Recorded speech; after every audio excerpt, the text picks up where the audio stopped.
The scrapyard on Kepler Station stretched for kilometers under the artificial atmosphere dome, a graveyard of dreams and failed ventures from across the galaxy. Adnan walked through the twisted metal hulks, his human eyes seeing potential where others saw only rust and decay. His calloused hands, stained with years of engine oil and determination, traced the hull of what had once been a Terran expeditionary vessel. "You cannot be serious," chittered Zexithara, the Vorthak salvage dealer, his forearms gesturing dismissively at the corroded ship. "That piece of junk hasn't flown in 2 centuries. The quantum drive is fried. The hull integrity is compromised. And don't get me started on the life support systems." Nehal, standing beside Adnan with her arms crossed, raised an eyebrow at her friend's fascination with the derelict vessel. She had known him since their academy days on Earth, and that look in his eyes always meant trouble. "Adnan, even I think this is crazy. And I once watched you rebuild a hoverbike from spare kitchen appliances." The surrounding aliens, Vorthak traders, crystalline merchants, and even a few of the proudly advanced Zenthran, had gathered to witness what they assumed would be another human's foolish purchase. Their various forms of laughter echoed through the scrapyard, chittering harmonic resonances and the Zenthran's condescending mental projections. "Humans," projected Veltar, a Zenthran overseer whose crystalline body pulsed with superior amusement, "always believing they can achieve the impossible with primitive tools and misguided optimism. This vessel would challenge even our advanced reconstruction matrices." Adnan ignored the comments, running his hands along a particular section of the hull where the metal seemed different, stronger. "Nehal, look at this plating. This isn't standard Terran alloy. This is something else entirely." She moved closer, her engineering background kicking in despite her skepticism. The metal did feel unusual under her touch, warmer, almost alive.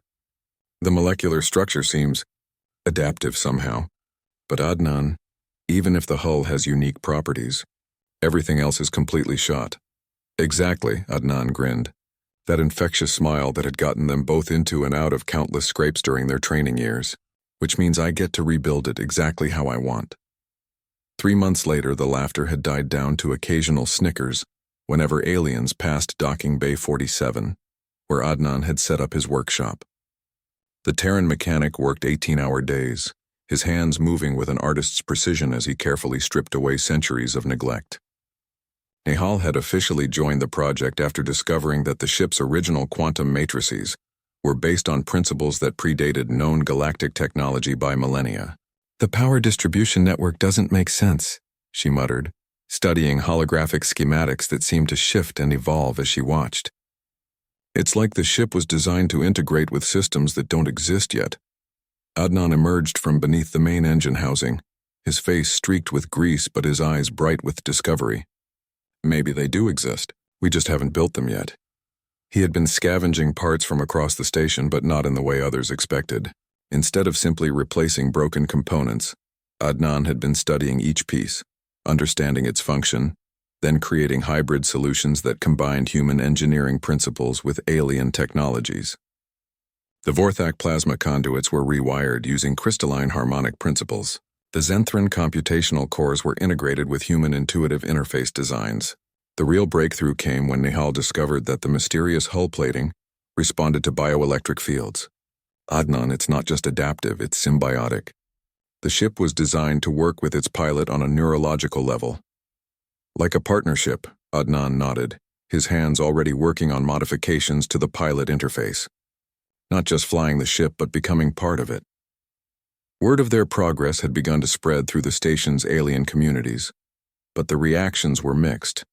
Some remained skeptical, others had grown curious, and a few had begun to watch with something approaching concern. The day of the first test flight arrived with little fanfare.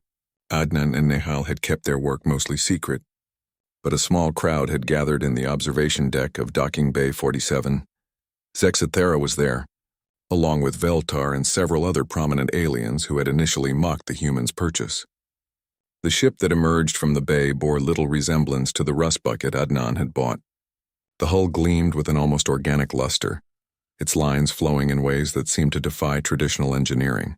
But it was the silence that struck everyone first. The ship moved without the typical roar of engines, instead gliding with an almost ethereal grace. "Impossible," Veltar's mental projection wavered with uncertainty. The energy readings. They're unlike anything in our databases. What happened next would be talked about across the galaxy for generations. Instead of simply demonstrating flight capabilities, Adnan pushed the ship into a series of maneuvers that should have been impossible for a vessel of its size.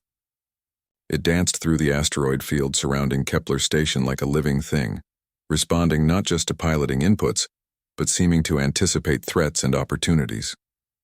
But the true revelation came when long-range sensors detected the ship's wake signature.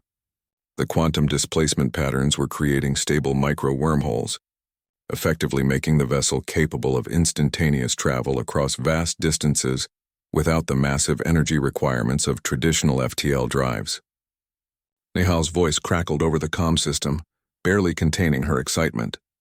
Adnan, the neural interface isn't just connecting you to the ship's systems, it's connecting you to some kind of galactic network. There are signals coming in from everywhere, other ships, other worlds, other civilizations we've never even heard of. As Adnan guided the ship back to dock, the assembled aliens stood in stunned silence. The laughter had died completely, replaced by something that might have been awe or perhaps fear of what humans could accomplish when they refused to accept limitations. Zexithara's forearms trembled as he approached the landing craft. Human Adnan, I must ask, how much would you accept for this vessel? Adnan powered down the systems, feeling the ship's consciousness, for that's what it was, he now understood, settle into dormancy. She's not for sale, Zexithara, but if you're interested in commissioning similar work. He smiled, looking at Nehal, who was already pulling up schematics for 3 more derelict ships they had identified in the scrapyard. We might be able to work something out. The galaxy would never be the same, and somewhere in the quantum foam between stars, ancient builders who had seeded their technology across countless worlds felt a spark of recognition. Finally, after millennia of waiting, someone had understood not just how to use their gifts, but how to make them truly alive. Humanity had always been good at taking broken things and making them better than new. They just hadn't realized the scale of what they were truly capable of, until a mechanic named Adnan decided to see potential where others saw only scrap.